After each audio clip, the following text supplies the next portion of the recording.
кешесі құтты болсын.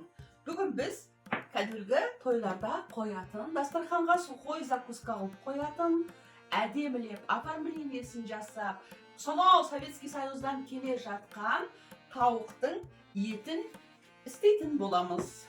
Оны қалай мариновать етеміз? Ең бірінші содан бастаймыз. Бұл негізінен сондай дәмді болады, әлі күнге дейін келе жатыр. Ең бірінші мінекей тауықтың бедрасы. Оны алдық. Ең алдымен бұны жақсылап тұрып жудым. Одан кейін мінекей мынандай сеткаға салып, әбден суын сорғыттым. Қыздар, кез келген етті мариновать ету үшін бұны ең алдымен жуып кептіру керек. Сол кезде бұл маринатканы жақсы қабылдайтын болады. Сол үшін мен мынандай табақта мынандай сорғыш қағазды қойдым. Алдымен осының үстіне барлығын қойып, суынан әбден сорғытып аламыз. Сол кезде, бұл құрғақ болған кезде маринатканы жақсы қабылдайтын болады. Кейбір қыздар мынау нетіп морозильниктен шыға салысымен бұны ерітпей сол қалпында маринадты жасайтын болады. Ол маринатканы дұрыс қабылдамайды ол кезде. Ол бір қателік. Ол кезде неге қабылдамайды? Бұл мұз болып тұрады ғой енді. Мұз болып тұрған кезде бұның үстіне жаңағы маринатканы жағамыз. Сосын кейін қойып қоя саламыз. Талшықтары. Талшықтарының бәрі суға толып тұрады. Содан кейін бұл ериді. Еріген кезде сыртындағы маринаткасы суымен бірге ағып кетеді. Сол кезде бұл дұрыс қабылдамайды маринатканы. Сол үшін бұны алдымен бұлай кептіреміз. Сорғытып аламыз. Мінекей, бұлай салып алдық па? Көрініп тұр иә, қыздар?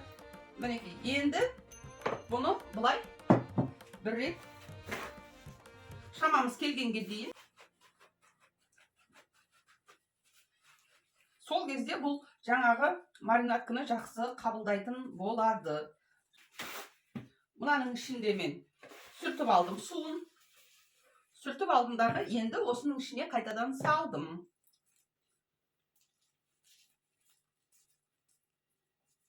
Міне қыздар, бұл кепті. Енді бұған біз не істейміз? Мұнаның ішінде 1 килограмм 300 грамм ет бар. Тауықтың еті. Бұған негізінде етке қалай істейді? 1 килограмм етке 10 грамм тұз қосатын болады негізі. Негізі солай. Енді бұған біз бір ыдысқа қазір маринаткасын салып алатын боламыз. Майонез салдық. Бұның ішіне кәдімгі қытайлардың аджикасы. Аджикасын салдық. 1 қасық, тіпті 1,5 қасық. Аджикасын салдық. Ресторандарда, тойларда істейтін рецепт. Тұз бен бұрышты салдық. Қара бұрыш қыздар, қара бұрыш. Енді чеснок.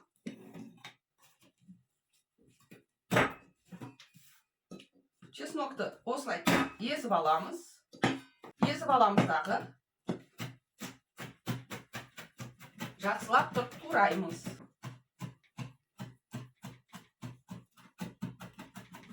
Қыздар, мұнаны сіздерге айтып өтейін. Мұнаны әртүрлі мариновка жасауға болады. Кішкене уксус тамызып жіберуге болады. Ең бастысы тұз, бұрыш, сосын чеснок. Осы үшеуі міндетті түрде қосылсын. Одан кейін уже қандай нәрсемен сіз мариновать етесіз, оны өзіңіз білесіз. Кейбіреулер уксус қосады, кейбіреулер киви қосады, кейбіреулер соевый соусқа мариновать етеді, кейбіреулер тіпті пияздың согына. Пиязды бірінші теркадан өткізіп алып, содан кейін барып оны әлгі сетка бар ғой, кішкентай ұсақ. Соған согын өткізіп алып, сол пияздың согына да мариновать етуге болады. Әркім өзінің қалауы бойынша мариновать етеді. Мінекей, ұсатып тұрып турап алдым, қыздар. Ұсатып турадым. Енді бұны мен қосамын. Мұна маринаткаға қосамын. Әлгі жарим мясо дейтін дүкендерде сатады. Тағы да маринадты. Оны мен көбінесе шашлықты мариновать етеді. Жақсы, мықты, шашлычниктардың өздері бәлембай жылдық опыты бар. Әбден әртүрлі мариновкамен мариновать етіп көрген шашлықты. Сондай шашлычниктардың өздері сол жарим мясо деген маринатканы қосады көбінесе шашлыққа.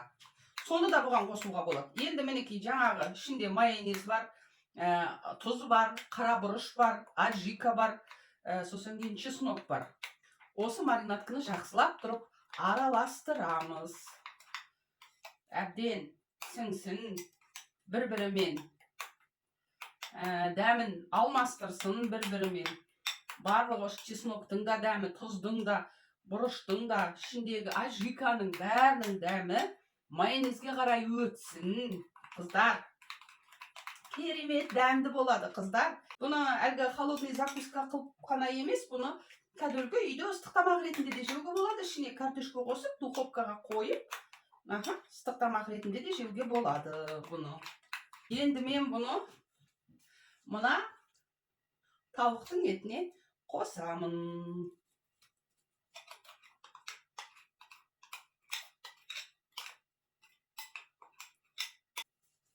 Жақсылап тұрып, сосын араластырамыз.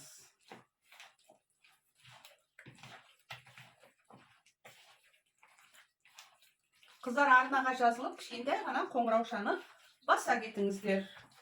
Болашақта шығатын әртүрлі закускалар мен салаттарға, ыстық тамақтарға куә боласыздар.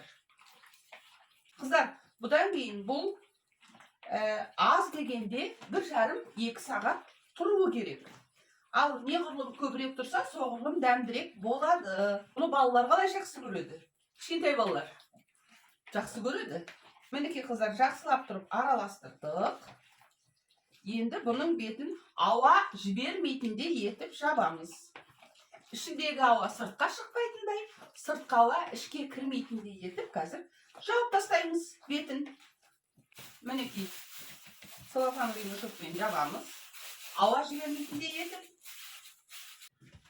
Холодильникте аз дегенде 1,5 сағат тұрсын. Тура осы қалпында. Қыздар, сәлем. Мінекей тура 2 сағат тұрды. Біздің тауығымыз тура 2 сағат тұрды. Қазір енді біз бұны мына листқа қоятын боламыз. Мінекей ішін кішкене майладым мен. Ішін майладым. Енді бұны тізетін боламыз. Міне, мынандай бұлай әдемілеп біз қалай қоямыз, қалай тіземіз, бұл солай болып шығады.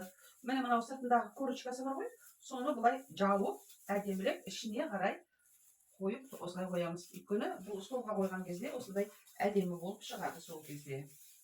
Қыздар, бұның сырты кішкене румяный дейді ғой орыстар. Кішкене қызарып, сондай болып шықсын десеңіздер, бұның не себуге болады? Паприка.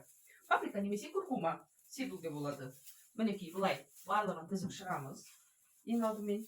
Ал енді сырты хрустящий болсын десеңіз, кейбір нелерде, дүкендерде сатады, дайын осындай тауықтарды, сырттары прямо хрустит.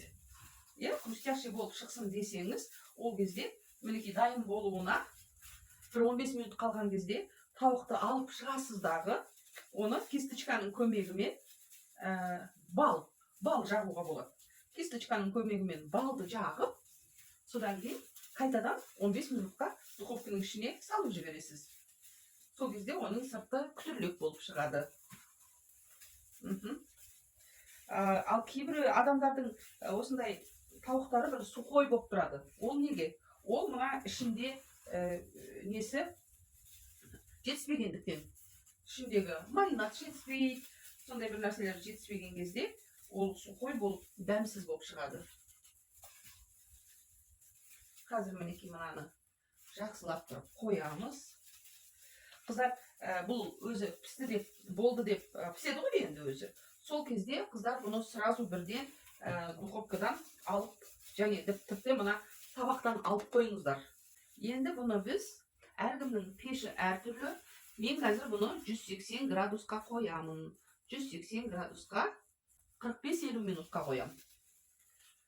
Енді өзі 1 сағатқа қоюға болады. Енді онда тұрған ештеңе жоқ, аса күйдіріп жібермесеңіз болды ғой. Кеттік, қыздар. Қыздар, мінекей, дайын болды. Тамаша болып шықты. Kıpkızıl duramыз. Hazır biz bunu осындай ыстық қалпында бірден Қыздар, салып осы ала қоямыз. қарапайым ғана маринадпен маринадталған тауықтың дәмі туралы мен сіздерге ештеңе айтпаймын. Өздеріңіз көріңіздер, тура осылай дайындап көріңіздер. Содан кейін осы жерге комментарийға жазыңыздар. Міне қыздар, біздің тауығымыз дайын.